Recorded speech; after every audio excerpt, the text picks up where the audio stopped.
सोगोन company की 3005 PM 2026 model की क्या है पावर सप्लाई है। आज हम इसको रिव्यू भी करेंगे और इंशाल्लाह ताला इसको हम चेक भी करेंगे, चेकआउट करेंगे कि इसको कैसे हमने यूज़ करना है, इसको कैसे हमने इस्तेमाल करना है। तो सोगोन कंपनी जो है वो पावर सप्लाई भी बनाती है और प्लस आपकी जो है वो हीट गन मशीनें भी बनाती है, SMD रिवर्क स्टेशन जिसे हम बोलते हैं वो भी बनाती है। और दोनों जो है वो मुख्तलिफ प्रोडक्ट्स हैं। प्रोडक्ट के हिसाब से इनकी जो है वो क्वालिटी लेवल होती है। ये उन्होंने इसकी प्रॉप्स दे दी हैं, ठीक है। ज़रा मियार का चेकअप यहाँ से भी हो सकता है ना आपको कि किस मियार की उन्होंने चीज़ बनाई है। ये इसकी पावर सप्लाई है, खोलना ज़रा हमारे इसको, और अभी हम इसको निकालो ज़रा यार।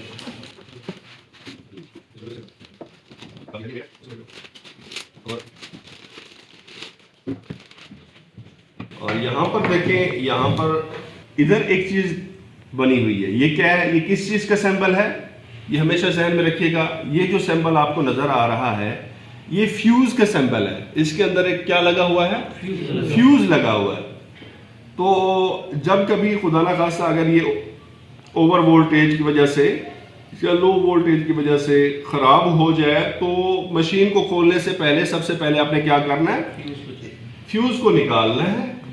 अच्छा, फ्यूज़ को निकाल के तो इसी सेम साइज का किसी भी इलेक्ट्रॉनिक वाली शॉप से जाके आपने फ्यूज़ ले लेना है और वो सबसे पहले देख लेना कि वो फ्यूज़ हुआ तो नहीं ठहरा। अगर वो फ्यूज़ हुआ ठहरा होगा तो अंदर क्या होगा? वो जला हुआ होगा, तो आपने उसको चेंज कर लेना है और आपका इशू जो है वो सॉल्व। अब हम इसकी पावर केबल लगाते हैं। बिस्मिल्लाह,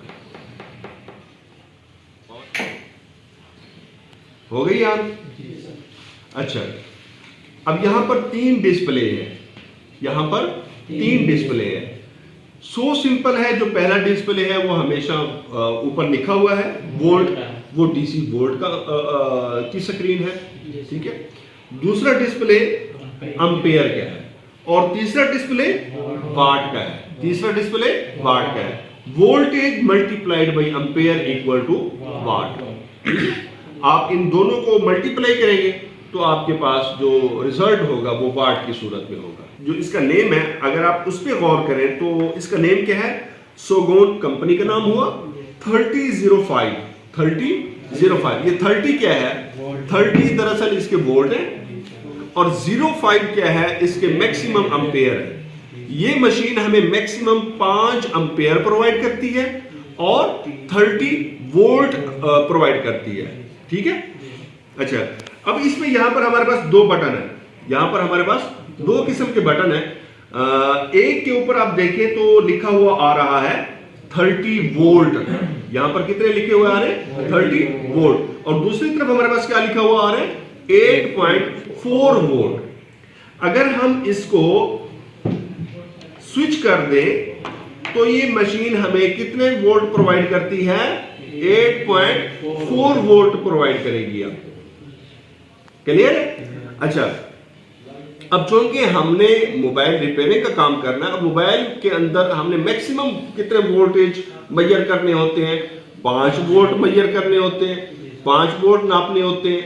वी बस हमारा मैक्सिमम वी बस ही है ना, तो वो कितने हैं? 5.0 5.2 तक जाते हैं। तो इसीलिए हम इसको 8.4 पे क्या कर देंगे? एडजस्ट कर देंगे। अच्छा, और ये तो हमारे पास यहाँ पर सिलेक्शंस है।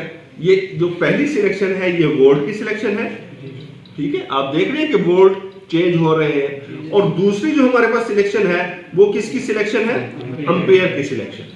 अच्छा, अब इन चीजों की तो आपको समझ आ गई। अब ये यहाँ पर कुछ आपको बटन नजर आ रहे होंगे, नजर आ रहे?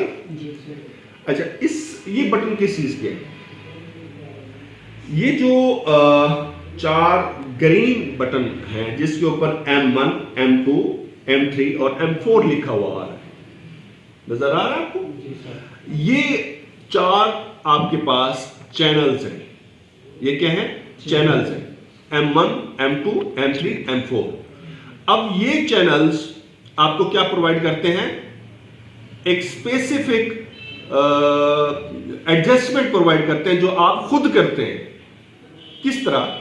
फर्ज किया मैं चाहता हूं कि मैं M1 पर एक ऐसी सिलेक्शन फिक्स कर दूं, एक वोल्टेज की और एम्पेयर की खुद से सिलेक्शन कर दूं जो इस चैनल पर फिक्स रहे, जो इस चैनल पर फिक्स रहे।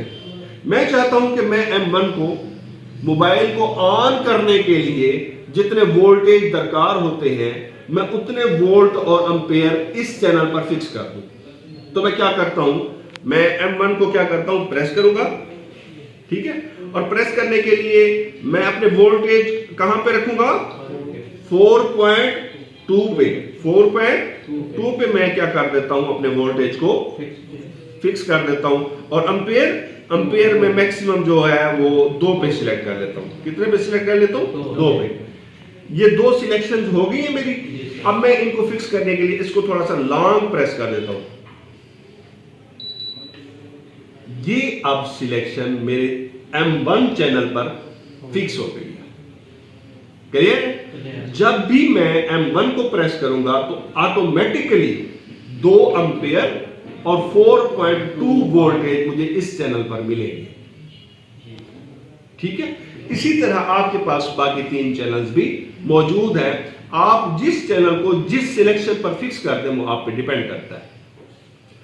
अगर आप इनमें से किसी एक चैनल को शॉर्ट किलर के तौर पर इस्तेमाल करना चाहते हैं, शॉर्ट किलिंग में हम मैक्सिमम 5 एम्पेयर इस्तेमाल करते हैं। जब हमने इसको एज अ शॉर्ट किलर के तौर पर यूज करना हो और हमने कोई चैनल एडजस्ट करना हो तो मैक्सिमम मैं अब फर्ज किया M2 को मैं 5 एम्पेयर पे क्या कर देता हूं, फिक्स कर देता हूं। और वोल्टेज में जो है वो इसके 2.5 पे रख लूं, मेरी मर्जी है, या 2 वोल्ट पे रख लूं, मेरी मर्जी है। 2 वोल्ट और 5 एम्पेयर पे फिक्स करके मैं इसको क्या कर देता हूं, लॉन्ग प्रेस कर देता हूं। ये जो सिलेक्शन है, जब कभी मेरे पास कोई ऐसा बोर्ड आएगा जो शॉर्ट होगा, जो क्या होगा, शॉर्ट होगा, और मैंने उसकी शॉर्टिंग निकालनी होगी तो मैं इस चैनल को यूज करूंगा। तो मैं क्या करूंगा, इस चैनल को जस्ट इसी बटन को प्रेस करूंगा, मेरे पास ये वाली सिलेक्शन आ जाएगी 5 एम्पेयर और 2 वोल्ट की। और जब मैं प्रॉप्स को अटैच करूंगा वी बैड पर और ग्राउंड पर, तो जो कंपोनेंट शॉर्ट होगा वो क्या हो जाएगा, हीट अप हो जाएगा। वो क्या हो जाएगा, हीट अप हो जाएगा। तो मुझे क्लियर समझ आ जाएगी कि ये वाला पॉइंट, ये वाला जो मेरा कंपोनेंट था, ये वाला जो मेरा आईसी था वो क्या था, शॉर्ट था, मैंने इसको रिप्लेस करना है ना, बेनिफिशियल। ठीक है, अच्छा, इसी तरह बाकी 2 चैनल्स भी हैं, आप जिसको जहां पे सिलेक्ट करना चाहें। आगे हमारे पास आ जाता है जी काउंट OCP। ये जो बटन है ये किसका बटन है, काउंट OCP का। काउंट से मुराद कंटिन्यूअस OCP, कंटिन्यूअस OCP। अब कंटिन्यूअस OCP का मतलब क्या है कि अगर फर्ज किया आपके पास कोई बोर्ड शॉर्ट आ गया, आपके पास कोई बोर्ड शॉर्ट आ गया, तो सप्लाइयां अक्सर क्या करती हैं, जब बोर्ड आपके पास शॉर्ट आ जाए तो वो वोल्टेज और एम्पेयर वो क्या करता है, बीप करना शुरू कर देती है। वो क्या करती है, बीप करना शुरू कर देती है और आपको वोल्टेज और एम्पेयर प्रोवाइड नहीं करती। क्यों नहीं करती, कहीं बोर्ड डैमेज ना हो जाए, ये बोर्ड का कोई आईसी डैमेज ना हो जाए। लेकिन अगर आप प्रोफेशनली काम कर रहे हैं, आपको खुद को इतना एक्सपीरियंस मौजूद है कि मैंने इसको कितनी देर तक इस्तेमाल करना है या मैं इसको इस्तेमाल कर सकता हूं किस मकसद के लिए, तो आप इसको जब प्रेस करेंगे तो ये मशीन बीप नहीं करेगी, ये कंटिन्यूअसली आपको करंट प्रोवाइड करती रहेगी, कंटिन्यूअसली आपको करंट प्रोवाइड। अच्छा, आगे बटन है हमारे पास, इसके ऊपर 1 लिखा हुआ है, ये है काउंट OCP का। देखिए जैसे मैं इसको प्रेस करता हूं ये ऑन हो गया, ये ऑन हो गया। मैं इसको अगर प्रेस करूं तो ये ऑन हो गया था। ठीक है, तो ये काउंट OCP का क्या मतलब है, कंटिन्यूअस OCP एक बार प्रोवाइड करेगा, उसके बाद ये बीप करना शुरू कर। अच्छा, ये जब हम प्रेस करेंगे तो ये कंटिन्यूअस OCP का फंक्शन ही क्या हो जाएगा, खत्म हो जाएगा। ठीक है, ये यहाँ पर निशान भी इस चीज का बना हुआ है। अच्छा, इसको जब आप प्रेस करेंगे, ये वाला जो बटन है ये आपको प्रेस करेंगे तो ये क्या कर देगी, ऑफ कर देगी, सप्लाई को क्या कर देगी, ऑफ कर। जैसे इसको ऑन करेंगे तो ये आपको वाटेज की सूरत में ये सप्लाई देना रिजल्ट देना शुरू कर देगी। ठीक है, ये बेसिकली आपके वाट को कंट्रोल करती है, एम्पेयर और वाटेज को आपके क्या करती है, कंट्रोल करती है। अब यहाँ पर यूएसबी पोर्ट्स बनी हुई है, यूएसबी पोर्ट्स बनी हुई है। अब ये सारी की सारी जो यूएसबी पोर्ट्स हैं वो एक जैसा काम करती है। किस तरह, फर्स्ट किया, अगर आपने M1 प्रेस किया हुआ है, M1 प्रेस किया हुआ है, तो M1 पर जो सिलेक्शन आपने कर रखी होगी वही सेम वोल्टेज और सेम एम्पियर आपको इस यूएसबी पोर्ट में मिलेगा। ठीक है, इसके साथ साथ यहां भी हमें वही चीज मिलेगी और हमें यूएसबी पोर्ट पर भी वही चीज मिलेगी। क्लियर? अच्छा, यहां पर हमारे पास दो पोर्ट्स और हैं, ए और बी। यहां पर आप गौर से देखें तो 5 वोल्ट लिखे हुए और 2 एम्पियर लिखे हुए। क्लोज करें, आप दिखा सकते हैं 5 वोल्ट और 2 एम्पियर। 5 वोल्ट और 2 एम्पियर कहां इस्तेमाल होते हैं, चार्जिंग पर्पस के लिए इस्तेमाल होते हैं मैक्सिमम। ठीक है, ये चार्जिंग के लिए सबसे मिनिमम जो क्राइटेरिया है, चार्जिंग के लिए सबसे कम से कम जो हमारा क्राइटेरिया है वो क्या है, वो यही है 5 वोल्ट और 2 एम्पियर। तो यहां पर जब आप लगाएंगे तो आप किसी भी सेल फोन को चार्ज कर सकते हैं, किसी भी सेल फोन को चार्ज कर सकते हैं। तो ये था आज हमारे पास सुगोन 3005 PM का रिव्यू और इसको इस्तेमाल करने का आपको तरीका भी बताया। देखिए यहाँ पर 2 प्रॉप्स यहाँ पर लगी हुई है और सेम इसी तरह पीछे भी लगी हुई है, सेम इसी तरह पीछे भी लगी हुई है। एक तरफ तो आप इनको लगा सकते हैं, एक तरफ आप इनको लगा सकते हैं और दूसरी तरफ अगर आपके पास बूट केबल्स है, आपके पास बूट केबल्स है मोबाइल सेल फोन को ऑन करने के लिए, चेक करने के लिए, तो दूसरी तरफ आप इनको लगा सकते हैं, तो दूसरी तरफ आप इनको लगा सकते हैं। आपके पास डुअल ऑप्शन मौजूद है। चलिए।